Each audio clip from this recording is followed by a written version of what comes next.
नमस्कार दोस्तों, आज मैं अपने चैनल पर आपको एक एग्ज़ाम पेपर बता रहा हूँ जो कि है एमए का। एमए या एमपीए जो भी कर रहे हैं, है ना। ये थर्ड सेम का पेपर है क्योंकि मेरा थर्ड सेम चल रहा है अभी। तो पेपर पहला है ये। पेपर का नाम है history and development of Indian music. इससे आपको हेल्प मिलेगी क्योंकि यही क्वेश्चन आपके कॉम्पिटिशन वाले एग्ज़ाम्स में आते हैं। इसके अलावा यदि आप एमए बीए कर रहे हैं उसमें भी काफ़ी आपको मदद मिलेगी। ठीक है, तो आप देखिए, पहले अपन क्वेश्चन देखते हैं कौन कौन। बहुत अच्छे अच्छे क्वेश्चन हैं। ठीक है, यहाँ पे लिखा है 1947 के बाद भारतीय संगीत के प्रचार प्रसार एवं संवर्धन हेतु स्थापित किन्हीं 3 संस्थाओं संगठन का संक्षिप्त परिचय दीजिए। ये क्वेश्चन मैंने नहीं किया था, लेकिन मैंने ये वाला किया था, मुग़ल कालीन किन्हीं 3 संगीतज्ञों पर संक्षिप्त टिप्पणी कीजिए। मुग़ल काल में जो संगीतज्ञ रहे, जैसे कि हमें पता है कि मुग़ल काल में संगीत सबसे ज़्यादा अपनी चरम सीमा पर आया। मतलब कि सबसे ज़्यादा फेमस वो मुग़ल काल में हुआ क्योंकि जो मुग़ल बादशाह थे, जैसे अकबर हुआ, अलाउद्दीन खिलजी, ये जो लोग थे, इन्होंने क्या था, ये संगीत के बहुत बड़े शौकीन थे। तो इन्होंने अपनी संगीत की परंपरा में बाधा नहीं आने दी और संगीतज्ञ को इनाम भी देते थे और उनको अपने राज दरबार में संगीतज्ञ के रूप में भी रखा हुआ उन्होंने था। जैसे कि अकबर ने तानसेन को रखा था, खिलजी वगैरह इन लोगों ने शायद अमीर खुसरो जी को रखा हुआ था, ऐसा कुछ है ना। तो आपको इस पर थोड़ा सा प्रकाश डालना, अच्छे से पढ़ना है। इसके बाद ये आपको सुना होगा, स्वरमेल कलानिधि ग्रंथ में अध्यायों को किस नाम से संबोधित किया गया है तथा उनकी संख्या व नामों का उल्लेख कीजिए। स्वरमेल कलानिधि अपन को पता है कि रामामत्य जी ने लिखा हुआ है, तो इसके बारे में आपको अच्छे से पढ़ना है। ठीक है, ये क्वेश्चन कंपटीशन एग्ज़ाम में भी आता है, ये ध्यान रखना है आपको। ठीक है, भरत मुनि, पता ही है, भरत मुनि का तो आना ही है। भरत मुनि द्वारा बताएगा विकृत स्वरों के संबंध में संक्षिप्त में। भरत मुनि ने वो बताए थे, अपने विकृत स्वर 2 बताए थे, आंतर गांधार और काकली निषाद, है ना। और भरत मुनि ने नाट्यशास्त्र लिखा है जिसमें 36 अध्याय हैं, हम सबको पता है बहुत अच्छी तरीके से। तो भरत मुनि का जो नाट्यशास्त्र पढ़ लेगा उससे बहुत सारी चीज़ें ऑटोमेटिकली पता चल जाएंगी। प्रबंध की कितनी जातियाँ हैं? आई थिंक प्रबंध की 5 या 6 जातियाँ हैं, मुझे याद नहीं आ रही हैं क्योंकि बहुत समय पहले मैंने पेपर दिया था, है ना। तो प्रबंध के बारे में आप पढ़ लीजिएगा।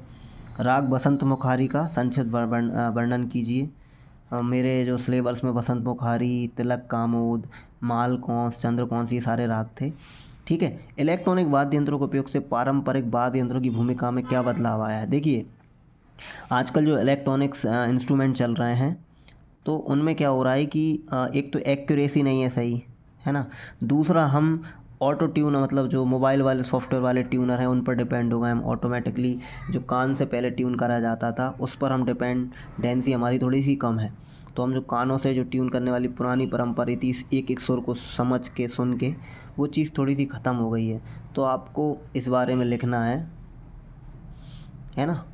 और बाकी आप अपना दिमाग थोड़ा सा इसमें लगा सकते हैं कि मैं इसमें इस टॉपिक पर अपने बिना ज़्यादा किसी की सहायता लिए मैं कैसे इस टॉपिक पे, मतलब इसका वर्णन कर सकता हूँ। तो आप अपना थोड़ा सा यदि ज़्यादा इस पर फोकस करेंगे तो ये क्वेश्चन बहुत अच्छे से आप लिख पाएंगे। ठीक है, ये लिखा हुआ करत काय हो मुँह से बरजोरी सजनी तुम मानो मोरी बात। ये इन पंक्तियों का पाठ्यक्रम उचित राग में स्वर। अब इसको अगर अपन को राग में करना है तो कैसे करेंगे? ठीक है, इसके बाद नए क्वेश्चन पे जाते हैं हम। ये देखो, फिर से स्वरमेल कलानिधि का आ गया। स्वरमेल कला वर्णित विकृत स्वरों उनके सुरती स्थानों को बताइए। राग तरंगिणी ने विकृत स्वरों उनके सुरती स्थानों को बताइए। ठीक है, राग तरंगिणी लोचन जी ने लिखा है शायद, है ना, तो उनके बारे में लिखना है। इसके बाद स्वतंत्रता के पूर्व भारतीय संगीत में पुनरुद्धार हेतु पंडित विष्णुनारायण भातखंडे द्वारा के क्यारों को विस्तृत वर्णन कीजिए। तो भातखंडे जी को कौन नहीं जानता? भातखंडे जी और दिगंबर पुरस्कार जी को सभी लोग जानते हैं। अच्छे से लिखना है इसके बारे में। भारतीय संगीत को यवन, मतलब विदेशी संगीत ने किस प्रकार प्रभावित किया? विस्तृत विवेचन कीजिए। राग मधमास सारंग राग में एक का विस्तृत तुलनात्मक विवेचन कीजिए। राग नटभैरव में एक विलंबित रचना 5 अलावे एवं 3 तानों सहित स्वरलिपिबद्ध कीजिए। ठीक है, इसका संगीत में इलेक्ट्रॉनिक वाद्यों के उपयोग से क्या लाभ और हानियाँ हैं? इलेक्ट्रॉनिक मैंने अभी बताया था, उसी से रिलेटेड है ये भी कि इलेक्ट्रॉनिक वाद्य यंत्रों के उपयोग से क्या क्या लाभ और हानियाँ हो सकती हैं। और किन्हीं 2 पर आपको परिचय लिखना है। नटभैरव, सूर मल्हार झंझोटी, है ना, और नारायण राव व्यास का जीवन परिचय।